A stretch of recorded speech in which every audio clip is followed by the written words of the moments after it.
Welcome back to our culinary tour of Madrid, the royal seat and capital of Spain, the global city where modern gastronomy also reigns.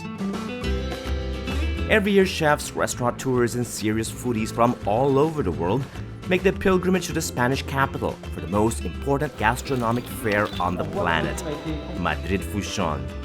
A week-long exhibition featuring the latest ideas, the most exciting trends in the art and science of cooking. If you can't make it to the annual event, we recommend booking a table at one of the city's modernist restaurants instead. Ferran Adrià, Joan Roca. These are just some of these superstars that have put Spain on the modern gastronomy map, and their influence is felt everywhere, including Madrid, where a young generation of chefs is pushing the limits of Madrid's dining scene even further. I'm here to check out one of the newest sensations in the city.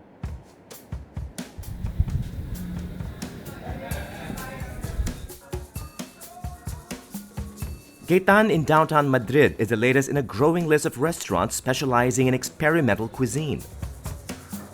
It's a creation of Javier Aranda, the youngest Spanish chef yet to earn a Michelin star. The restaurant is a showcase of his country's passion and fantastic ingredients and the chef's own imagination. But don't expect a traditional Spanish meal here. The Gaitan experience is contemporary, progressive, and dare I say it, cool. The staff, the interiors, the tableware, and of course the food.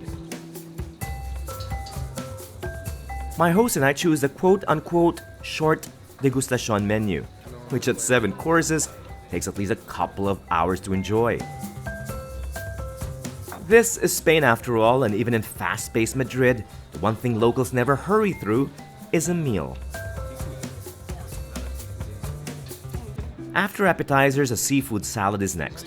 Decorated with salmon pearls, the dish is made with white prawns and clams fresh from the Spanish coast, the longest in Europe. This is the essence of modernist cuisine, cooking as art, and food, the medium. Another principle is the element of surprise.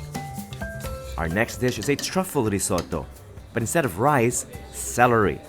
Unexpected indeed. Breaking culinary rules is encouraged at Gaitan, and it's a way of engaging the diner, intellectually and emotionally. Up next is a dish of pan-fried red mullet. Nothing unusual there. Here's where things get exciting. The foam is made from cauliflower, carrot, and citron, and the fish served with saffron mayonnaise. Putting familiar ingredients in unfamiliar forms is another basic principle of modernism. The dishes are creative but never contrived. The cochinillo ribs of a 3-week-old suckling pig seems pretty basic, but the dish underlines a fundamental value of his cooking. Only top-notch ingredients like the best Spanish pork are good enough for him. By the time we reach dessert, it's become clear what Spain's modernist movement is all about. It's not about fancy tools and tricks of alchemy, but about getting diners to engage their senses, their food, and the environment differently.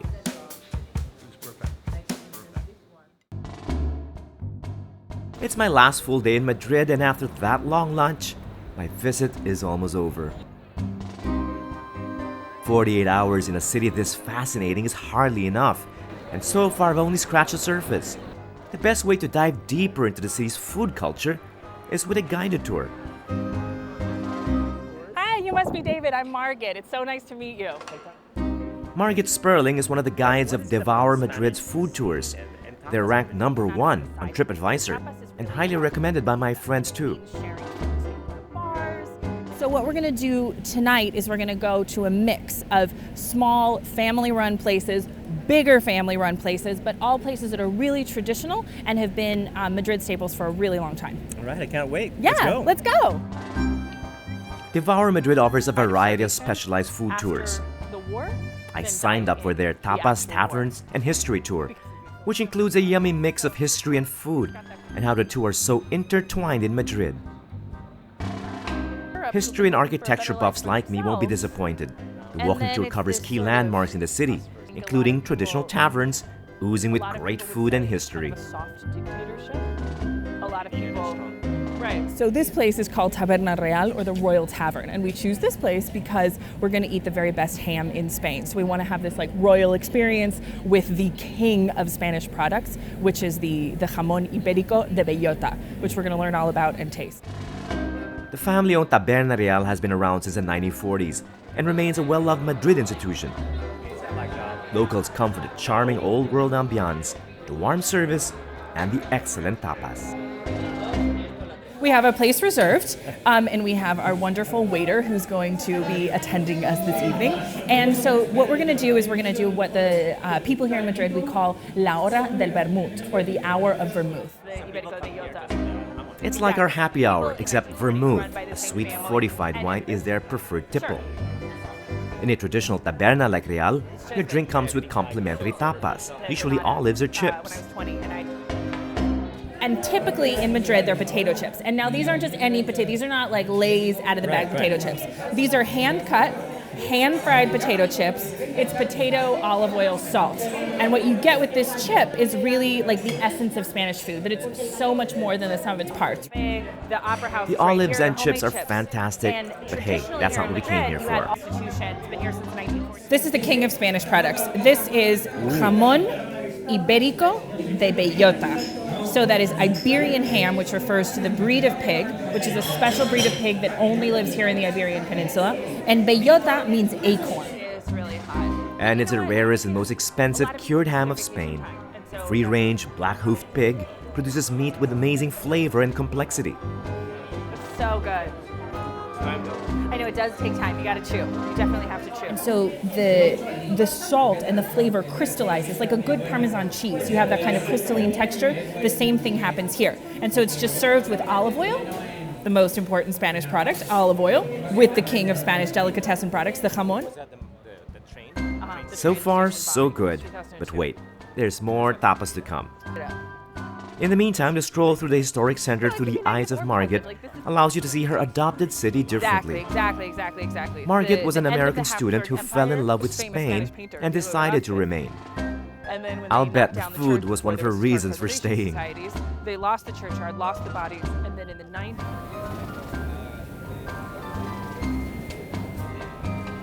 We're going here. So this is Mesón de Champiñón, which has the best mushrooms in the city. They're grilled. It's what we like to call the holy trinity of Spanish flavors. So parsley, garlic, olive oil. The mushrooms are grilled, little piece of chorizo, and this is a great example of a tapas bar that specializes in one thing. So you go and you get the mushrooms here. Let's go. Let's go.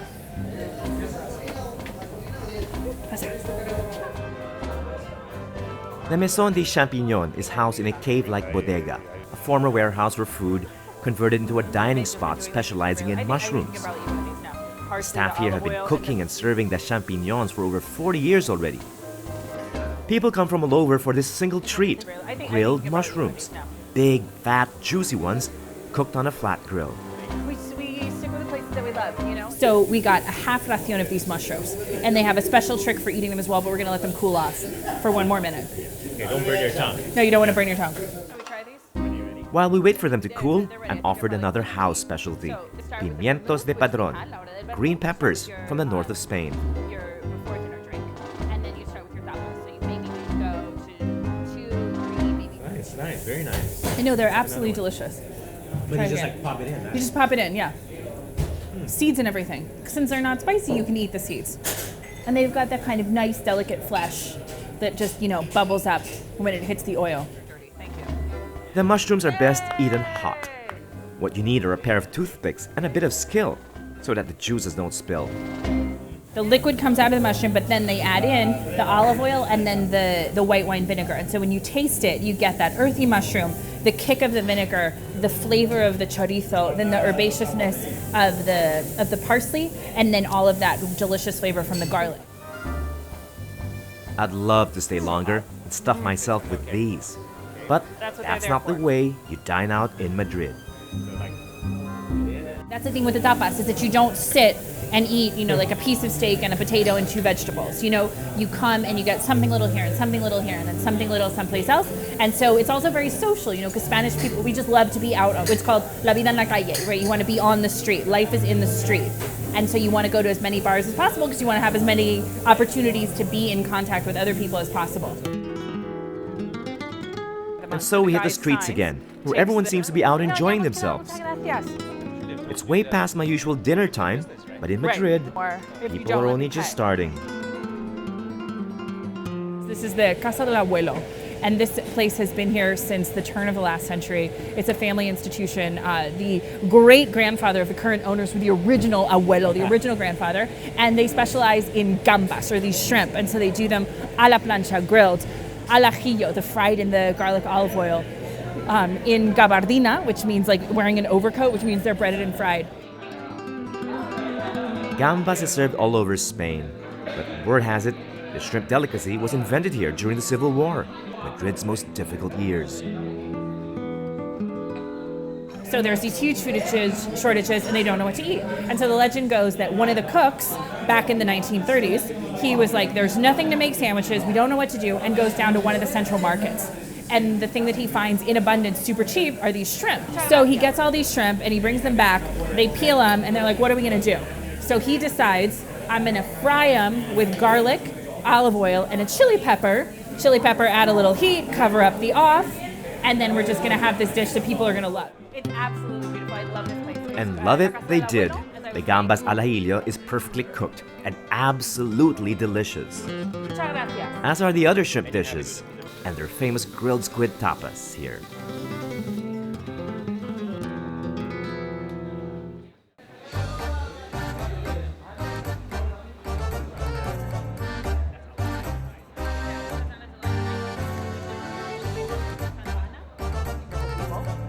Is that everything is A night out means visiting multiple tapas bars, which means leaving enough room for even more food. This is Madrid.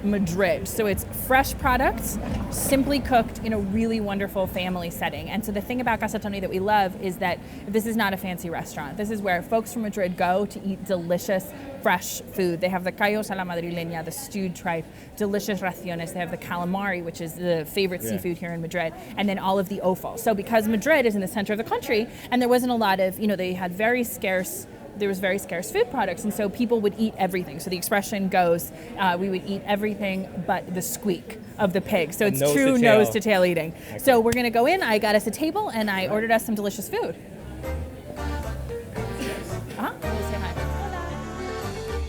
Casa Tony completes my Madrid food experience. So far I've tasted some usual things, like tapas, even modernist cuisine. Now it's time to eat something only a true local would.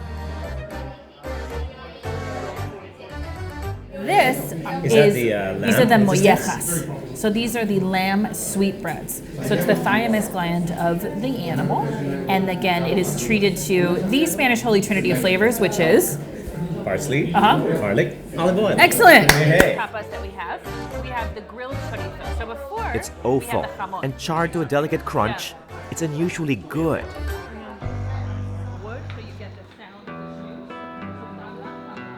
The walking tour ends in a familiar square, the Plaza de Santa Ana, where I got my first taste of Madrid the previous day. Even close to midnight, the eating, the drinking, the socializing, they all never seem to end.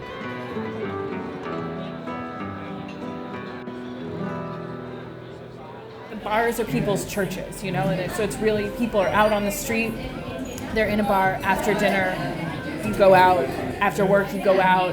At midday, you take a break from the office and you go and have a coffee in the cafeteria. And we're on the street, and so it's really, that's the experience that people have when you're here. It's just like people love. There's so many people on the streets and walking around in the bars, and that's what life in Madrid is all about. Indeed, it's the one memory of Madrid you'll never want to forget. Join us again next time for the second part of our culinary journey across Spain. We'll take you to Malaga in the south for their world-famous jamón and seafood specialties. Then northeast to stylish Barcelona to try mouth-watering Catalan cooking. Till then, I'm David Celdran. Thanks for watching.